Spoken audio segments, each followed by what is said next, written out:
Hello everyone, welcome back to my channel. आज हम पढ़ने वाले हैं यूनिट 23 द कैम्ब्रिज स्कूल। ये आपके हिस्टोरियोग्राफी पेपर का ही यूनिट है, जिसमें हम पढ़ेंगे कि कैम्ब्रिज स्कूल कहाँ से स्टार्ट हुआ, कौन से हिस्टोरियंस थे जो इस स्कूल से बिलोंग करते थे, क्या क्या फ़ीचर्स थे इस स्कूल ऑफ थॉट के, क्या क्या उनके वर्क रहे। Okay, first question is what do you understand by Cambridge school. Cambridge school क्या होता है और कौन कौन से हिस्टोरियंस हैं जो इससे बिलोंग करते हैं, इससे एसोसिएटेड हैं। So let's start. Okay, so first start with the introduction.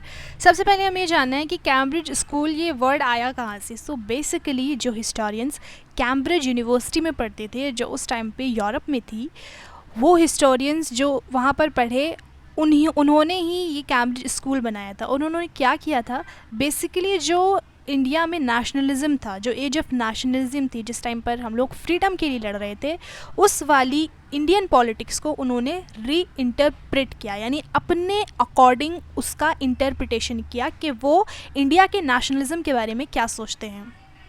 इनका मानना था कि देखो, इंडिया का जो नेशनलिज्म है ना, उसको अगर हम देखें तो उसमें जो लोग थे, जो जिनका अपना अपना नेशनलिज्म था, वो उनके इंटरेस्ट पर बेसिस था।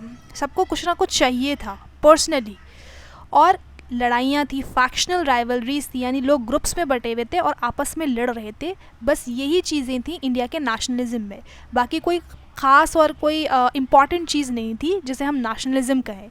ये आगे कहते हैं कि और अगर इन लड़ाई झगड़ों के बावजूद, इन लोकल राइवलरीज़ के बावजूद भी इंडिया में नेशनलिज्म इमर्ज हुआ, तो उसकी सिर्फ एक ही वजह थी, वो थी ब्रिटिश अथॉरिटीज़। यानी ब्रिटिशर्स का जो रूल था, उसका बहुत बड़ा रोल था इंडिया के नेशनलिज्म में। और वो कहते हैं कि देखो, जो गवर्नमेंट थी उसको हमने सेंट्रलाइज़ किया, तुम लोगों को रिप्रेजेंटेशन दी, जिसकी वजह से लेट 19 एंड अर्ली 20वीं सेंचुरी में, यानी 1900 के आसपास की बात हो रही है, कि उस टाइम पर लोग ज़्यादा से ज़्यादा सेंटर की तरफ मूव किए, नेशनलिज्म की तरफ मूव किए। तो यानी ओवरऑल ये कहना चाह रहे हैं कि ब्रिटिशर्स का जो रूल था, यानी गवर्नमेंट का इम्पल्स, यानी ब्रिटिशर्स उस टाइम पर गवर्नमेंट थी, तो उनके वजह से इंडिया में नेशनलिज्म आया है। ना व्हाट हैपन नेक्स्ट, 1973 में एक थीसिस लिखी जाती है जिसका नाम होता है लोकेलिटी, प्रोविंस एंड नेशन। और इस थीसिस को, ये जो एसेस का कलेक्शन होता है, उसको एडिट करते हैं John Gallagher, Gordon Johnson and Anil Sen. ये तीन प्रोमिनेंट हिस्टोरियंस हैं जो कैम्ब्रिज स्कूल में आते हैं, इनको आपको याद रखना है। और इस थीसिस को कैम्ब्रिज यूनिवर्सिटी प्रेस पब्लिश भी करती है। लेकिन क्या होता है, अब इसका रिएक्शन आता है कि जाहिर सी बात है, अब जो इंडियन हिस्टोरियंस हैं वो नहीं चाहेंगे कि इंडियन नेशनलिज्म को इस तरह से डिफेम किया जाए, तो वो कैम्ब्रिज स्कूल को क्रिटिसाइज़ करते हैं। तो इसके पब्लिकेशन के बाद एक कंट्रोवर्सी स्टार्ट हो जाती है। जो इंडिया के हिस्टोरियंस थे, लिबरल, मार्क्सिस्ट, वो कैम्ब्रिज स्कूल को बहुत ज़्यादा क्रिटिसाइज़ करते हैं। जाहिर सी बात है कि इंडिया के नेशनलिज्म को अगर इस तरह से दिखाया जाएगा कि उसमें सिर्फ लोकल राइवलरीज थी और लोग अपने इंटरेस्ट के लिए काम कर रहे थे, बाकी और कोई फीचर्स नहीं, तो इंडिया के हिस्टोरियंस को क्रिटिसाइज़ ही करेंगे। कैम्ब्रिज स्कूल को अगर थोड़ा और अच्छे से समझना है ना, तो हम इसकी समरी भी देख लेते हैं। देखिए, इसमें लिखा है कि इंडिया की जो पॉलिटिक्स थी, ऐसा ये लोग मानते हैं कैम्ब्रिज स्कूल वाले, कि इंडिया की पॉलिटिक्स जो थी वो फैक्शनल राइवलरीज पर बेस्ड थी। फैक्शनल राइवलरीज क्या, कि लोग ग्रुप्स में बटे हुए थे, और ग्रुप्स में कौन कौन थे, लोकल और रीजनल बॉसेज जैसे होते हैं ना, लोकल लेवल पर लीडर होते हैं, तो वो लोग बटे हुए थे, उनके अपने अपने ग्रुप्स बने हुए थे और वो आपस में लड़ते रहते थे। यही था इंडियन पॉलिटिक्स में। और इसीलिए ऐसा नहीं था कि कॉलोनियल रूल में एक तरफ इंपीरियलिस्ट यानी ब्रिटिशर्स खड़े हैं और एक तरफ इंडियन पीपल खड़े हैं, ऐसा नहीं था, बल्कि इंडियंस आपस में ही लड़ रहे हैं, एक दूसरे के ही दुश्मन हैं। कैम्ब्रिज हिस्टोरियंस का मानना है कि इसीलिए जो इंडिया के लोगों ने स्ट्रगल किया ना, वो, और उसकी वजह से जो नेशनलिज्म आया है, वो स्ट्रगल उनका कॉलोनियल एक्सप्लॉयटेशन के अगेंस्ट नहीं था, यानी ब्रिटिशर्स के कोई जुल्म सितम के ख़िलाफ़ नहीं था, बल्कि उन्हें ब्रिटिश रूलर से ज़्यादा बेनिफिट्स चाहिए थे, ज़्यादा से ज़्यादा फ़ायदे चाहिए थे। यही पढ़ा ना हमने स्टार्टिंग में कि ये लोग कहते हैं कि जो लीडर्स थे उनका अपना इंटरेस्ट था, लोकल इंटरेस्ट था, इसी वजह से नेशनलिज्म आया। तो ये कहते हैं कि इंडियंस जो थे वो आपस में लड़ रहे थे ब्रिटिशर्स से ज़्यादा डिमांड करने के लिए, इस वजह से नेशनलिज्म आया है, ना कि लोगों का स्ट्रगल इसलिए था कि वो ब्रिटिशर्स के अगेंस्ट खड़े हों, ऐसा ये लोग मानते हैं। इतने सारे नेशनल मूवमेंट्स जो हुए, उसके जो लीडर्स थे वो बड़े बड़े आइडियल से इंस्पायर नहीं थे कि इक्वालिटी हो, डेमोक्रेसी आए, नहीं, बल्कि क्या था, उनका अपना मटेरियलिस्टिक बेनिफिट था, उन्हें कुछ चाहिए था, उन्हें पावर चाहिए थी, ब्रिटिशर्स थे, इसलिए वो ये चीज़ें कर रहे थे। बहुत सारे हिस्टोरियंस ने इस स्कूल ऑफ थॉट को क्रिटिसाइज़ भी किया। क्वेश्चन के अगर हम सेकंड पार्ट को देखें तो उसमें हिस्टोरियंस के बारे में पूछा है जो कैम्ब्रिज स्कूल से बिलोंग करते हैं। तो 3 historians, John Gallagher, Gordon Johnson and Anil Seal, ये तीनों प्रोमिनेंट हैं कैम्ब्रिज स्कूल के। तो इनकी अगर हम बुक्स देख लें कौन कौन सी हैं तो इसको हम मेंशन कर देंगे अपने आंसर में। तो इसमें बस बुक्स के नेम दिए हुए हैं, हिस्टोरियंस और बुक के नेम, वो सिर्फ याद करने वाली चीज़ है, कुछ समझने वाली नहीं। Okay, let's move to other question. How did the Cambridge School emerge?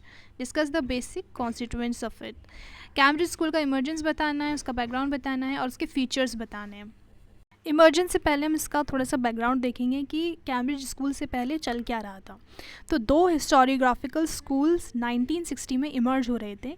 एक था जो मार्क्सिस्ट व्यू को फेवर कर रहा था और दूसरा वेस्ट की एलीट थ्योरी को फेवर कर रहा था। और जो कैम्ब्रिज स्कूल निकल कर आया है 1973 में, वो इस वेस्ट वाली एलीट थ्योरी से ही आया है। तो आई थिंक इसमें इसका थोड़ा सा डिस्क्रिप्शन दिया होगा, तो वो चीज़ देख लेते हैं। अब स्टार्ट कहाँ से होता है कि एक डिबेट शुरू हो जाती है 1960 में, जिसमें 3 क्वेश्चंस को डिस्कस किया जाता है। तो पहला क्वेश्चन जिस पर डिबेट हो रही थी वो ये था कि देखो, इंडिया में जो 1900 में ये मॉडर्न पॉलिटिक्स जो आ रही थी, यानी पहले लोग अपने लोकल लेवल पर अपनी कुछ डिमांड्स कर रहे थे, बट अब चीज़ें थोड़े बड़े लेवल पर हो रही थी। तो यानी मॉडर्न पॉलिटिक्स आ रही थी, लोग डेमोक्रेसी, इक्वालिटी की बात कर रहे थे, राइट।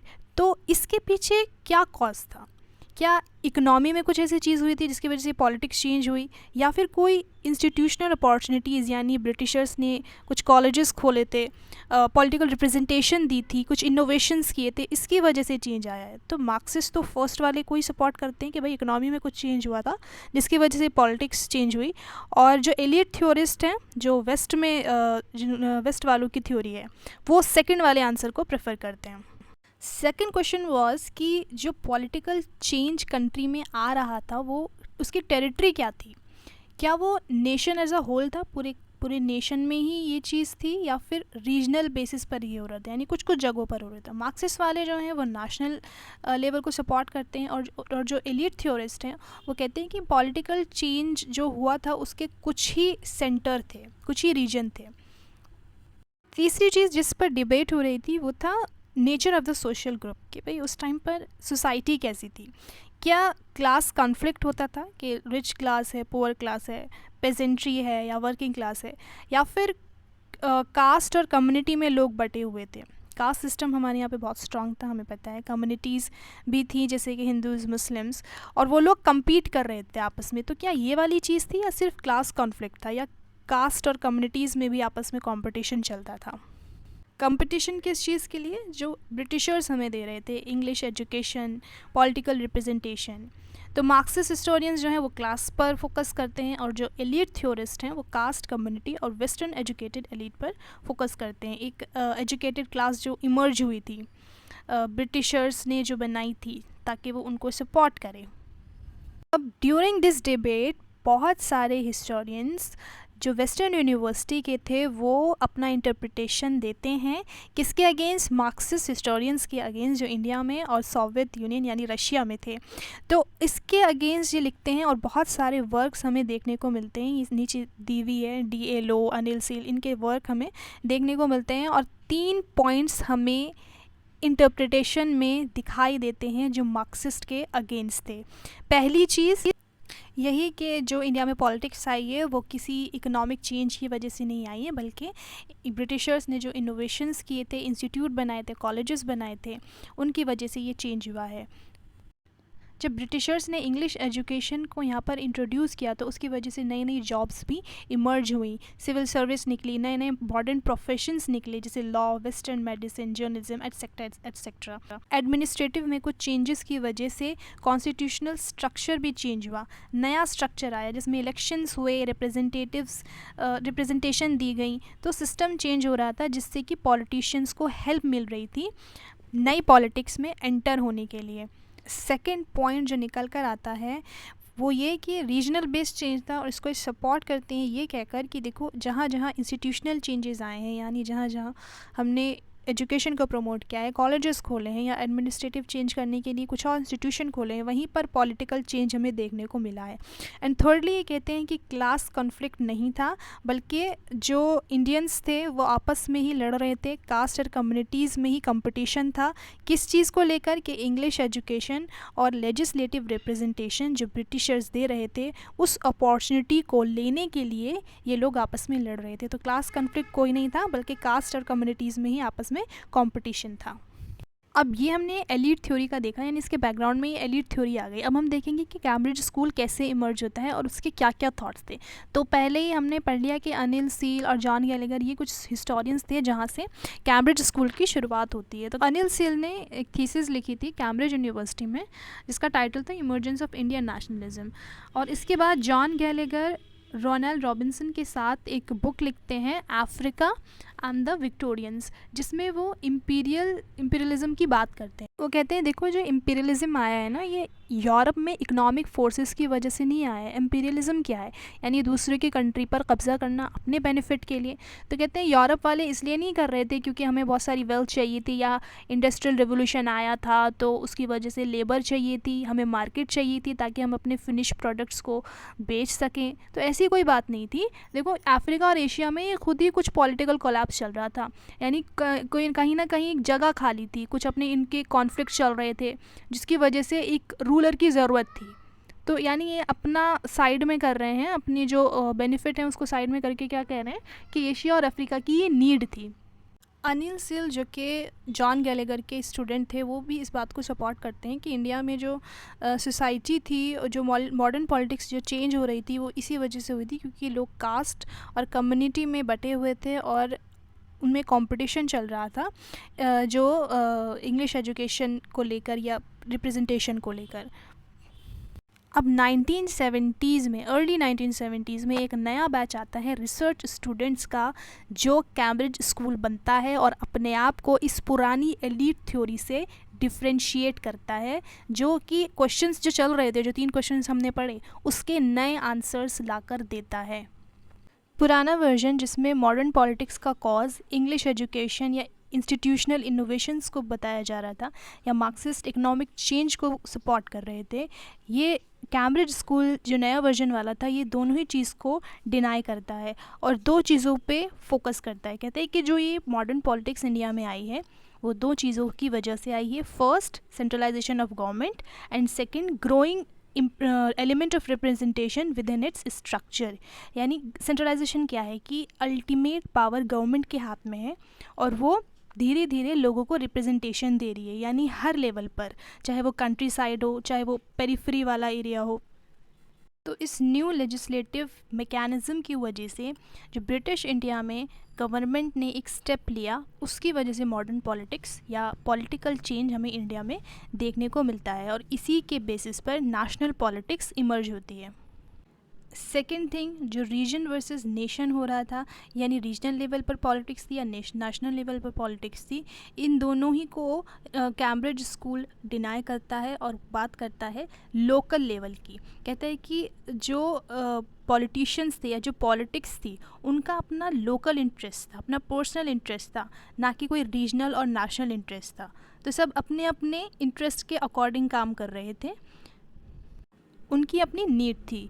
थर्डली, जो पॉलिटिक्स थी वो कास्ट या कम्युनिटी पर बेस्ड नहीं थी जैसा कि एलीट थ्योरी और मार्क्सिस्ट वाले कह रहे थे, बल्कि ये एक factional based patron client linkage, patron client relationship पर ये बेस्ड थी। अब पैट्रन क्लाइंट लिंकेज क्या था कि एक लोकेलिटी में क्या है, एक लीडर है और उसके कुछ फॉलोअर्स हैं। ये नेटवर्क एक तरह का अलाइंस है जिसमें सब तरह के लोग हैं, क्लास, कास्ट, कम्युनिटी के, और ये नेटवर्क किन लोगों से बना हुआ है? लोकल मैग्नेट्स, यानी लोकल लेवल पर जो कुछ पावरफुल लोग हैं, जो रईस लोग हैं, रिच पीपल हैं, बॉसेस हैं, वो लोकेलिटी पर डिपेंड हैं, वो इस चीज़ को, इस नेटवर्क को चला रहे हैं और इनका इन्फ्लुएंस बढ़ता ही जा रहा था। और क्योंकि ये लोकल लेवल पर काम कर रहे थे तो इनको नेशनल पॉलिटिक्स में लाने के पीछे ब्रिटिश गवर्नमेंट का बहुत बड़ा रोल है। किस तरह से ब्रिटिश गवर्नमेंट ने रिप्रेजेंटेशन दी, उन्हें नेशनल पॉलिटिक्स में जगह दी, जिसकी वजह से ये नेशनलिज्म, ये पॉलिटिकल चेंज हमें देखने को मिलता है। हमने पढ़ा इमर्जेंस ऑफ कैम्ब्रिज स्कूल, अब हम पढ़ेंगे इसके फीचर्स क्या थे। तो बहुत सारे हिस्टोरियंस ने अपने अपने इंटरप्रिटेशन दिए हैं। तो फर्स्ट ऑफ ऑल C.A. बेली, इन्होंने इलाहाबाद टाउन पर अपनी रिसर्च की, जिसमें बताते हैं कि टाउन में कुछ कमर्शियल मैग्नेट्स डोमिनेट करते थे, जिन्हें रईस कहा जाता था। यानी ये लोग वेल्दी हुआ करते होंगे, रिच होते होंगे और पावरफुल होते होंगे, और इन्हीं के आसपास सारी इकोनॉमिक एक्टिविटीज़ हुआ करती थी।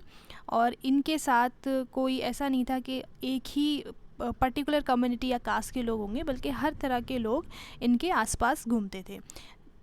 इसी तरह से गॉर्डन जॉनसन, जो बॉम्बे पॉलिटिक्स पर स्टडी करते हैं, वो कहते हैं कि इंडिया में जो पॉलिटिशियंस थे, वो हर एक पॉलिटिशियन कई तरह के इंटरेस्ट पर काम करता था, हर एक लेवल पर काम किया करता था। ऐसा नहीं था कि सिर्फ एक पर्टिकुलर कम्युनिटी या क्लास के लिए कर रहा है, बल्कि हर तरह डाइवर्स, अलग अलग लेवल पर अलग अलग इंटरेस्ट के लिए वो काम किया करता था।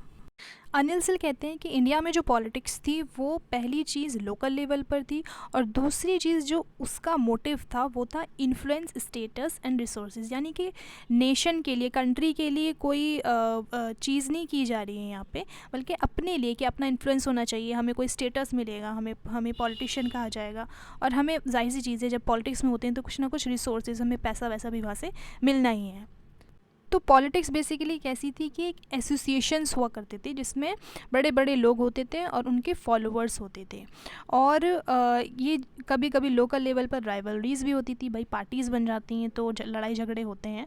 बट ये पार्टीज़ ऐसी नहीं होती थी कि लैंडलॉर्ड के साथ लैंडलॉर्ड ही है, मुस्लिम के साथ मुस्लिम ही है, ऐसा नहीं था, बल्कि सब लोग आपस में मिलजुल के काम कर रहे थे लोकल लेवल पर। बस बात लोकेलिटी की थी, अब चाहे वो ब्राह्मण्स हो या नॉन ब्राह्मण्स हों या मुस्लिम हो, हिंदू हो, सब काम कर रहे हैं। तो बेसिकली जो हमने अभी पढ़ा पीछे इमर्जेंस ऑफ कैम्ब्रिज स्कूल में, जो हमने न्यू वर्जन पढ़ा, उन्हीं पॉइंट्स को यहाँ पर इलाबरेट किया जा रहा है फीचर्स में। कैम्ब्रिज हिस्टोरियंस के अकॉर्डिंग जो इंडिया में पॉलिटिक्स थी उसकी रूट लोकेलिटीज़ में थी, यानी लोकल स्मॉल लेवल पर, कि विलेज में है, म्यूनिसपैलिटी में है, डिस्ट्रिक्ट में है, और उसमें जो लोकल बॉसेस हैं, जो नामी ग्रामी लोग हैं, वो पावर को इंजॉय कर रहे हैं। लेकिन चीज़ें चेंज होने लगती हैं late 19th and early 20th century में, जब ब्रिटिश गवर्नमेंट कुछ इम्प्रूवमेंट लेकर आती है, कुछ चेंजेस लेकर आती है, ताकि उन्हें और फ़ायदा हो, उन्हें और अच्छा करने का मौका मिले। और चेंज क्या लाती है? ब्यूरोक्रेसी में चेंज लाती है, कुछ एडमिनिस्ट्रेटिव चेंज लाती है, कॉन्स्टिट्यूशनल रिफॉर्म्स लाती है, जिसकी वजह से जो लोकल पॉलिटिशियंस हैं वो उन्हें लोकल लेवल से आगे बढ़कर सेंट्रल लेवल पर काम करना पड़ता है। और इसी चीज़ को जॉन गैलेगर गवर्नमेंट इम्पल्स कहते हैं, यानी कि गवर्नमेंट का एक तरह का कंट्रीब्यूशन इंडिया की पॉलिटिक्स को नेशनल लेवल पर लाने का। यानी पहले जिस तरह से काम हो रहा था इंडिया की पॉलिटिक्स में, अब वो चीज़ चेंज हुई। चेंज किस वजह से हुई? गवर्नमेंट के कंट्रीब्यूशन, गवर्नमेंट के इम्पल्स की वजह से, क्योंकि वो कुछ चेंजेस लेकर आई। जैसे हम पढ़ते रहते हैं, बहुत सारे एक्ट्स आए, बहुत सारे लॉज लेकर आते थे, एक्सपेरिमेंट करके देखते थे, तो वो चीज़। अनिल सिल भी यही सेम चीज़ कहते हैं कि क्योंकि गवर्नमेंट जो थी वो सेंट्रलाइज हो रही थी, रिप्रेजेंटेटिव हो रही थी, तो अब इंडियंस जो कि लोकल लेवल पर काम कर रहे थे उनके लिए ये काफ़ी नहीं था कि वो सिर्फ लोकल लेवल पर ही काम करें। अगर उन्हें और बेनिफिट्स चाहिए थे तो उन्हें अपनी पॉलिटिक्स को भी इंक्रीज़ करना था, उसको अपग्रेड करना था। अब जो गवर्नमेंट थी वो सिर्फ लोकल लेवल पर नहीं थी, बल्कि प्रोविंशियल और फिर सेंट्रल लेवल पर भी इमर्ज हो रही थी। यानी जिस तरह का स्ट्रक्चर गवर्नमेंट का बन रहा था उसी तरह की पॉलिटिक्स इंडिया में फ्रेम हो रही थी। According to C.J. बेकर, जो ब्रिटिश गवर्नमेंट ने जो न्यू एडमिनिस्ट्रेटिव और रिप्रेजेंटेटिव स्ट्रक्चर बनाया था, जिसकी वजह से एक नेशनल पॉलिटिकल स्ट्रक्चर खड़ा हुआ, तो अब लोकल लेवल को छोड़कर एक बड़े लेवल पर चीज़ें आने लगी, बड़ी बड़ी पार्टीज़ बनने लगी, जैसे Hindu Mahasabha, all India Muslim League, INC। अब कैम्ब्रिज स्कूल कहता है कि ब्रिटिशर्स का जो न्यू एडमिनिस्ट्रेटिव सिस्टम था, इसी की वजह से ये मॉडर्न पॉलिटिक्स इंडिया में आई थी। तो इस चीज़ को वो डिनाई करता है कि गांधी जी के आने से एक मास मूवमेंट आ गया था, ये एक सडन ट्रांसफॉर्मेशन हुआ था, जो कि एक फैक्ट है। यानी हम जब भी हिस्ट्री पढ़ते हैं तो role of Gandhi ji is very prominent, but ये लोग इस चीज़ को डिनाई करते हैं। इनका मानना है कि देखो, जो भी इवेंट हुए, जो भी तुम लोग मूवमेंट लेकर आए, वो ब्रिटिश गवर्नमेंट का के रिएक्शन में लेकर आए। जैसे कि साइमन कमीशन आया, तब उसने सिविल डिसोबीडियंस मूवमेंट को प्रोवोक किया। क्रिप्स मिशन आया, तब क्विट इंडिया मूवमेंट आया। सो अकॉर्डिंग टू देम, जब भी सेंट्रल लेवल पर कोई रिफॉर्म होता था, गवर्नमेंट कोई लॉ लेकर आती थी, तो लोकल लेवल के जितने पॉलिटिशियंस थे उन्हें नेशनल लेवल पर आना पड़ता था। जाहिर सी बात है, जब हम देखते हैं मूवमेंट बड़े बड़े, तो लोग यूनाइट हो जाते थे और अपना मूवमेंट किया करते थे। तो एक नई तरह की पॉलिटिक्स हमें देखने को मिलती है। So finally Gordon Johnson says कि इंडिया के नेशनलिज्म में कोई जो ग्रोथ हो रही थी वो क्रोनोलॉजिकली नहीं थी, यानी कि स्टेप बाय स्टेप ग्रो नहीं कर रहा था, बल्कि जब भी गवर्नमेंट कोई लॉ लेकर आती थी या कुछ भी करती थी, तो उसी के रिएक्शन में नेशनलिस्ट एक्टिविटी करते थे। So it was all about Cambridge school. I hope आपको समझ में आया होगा। Thank you for watching.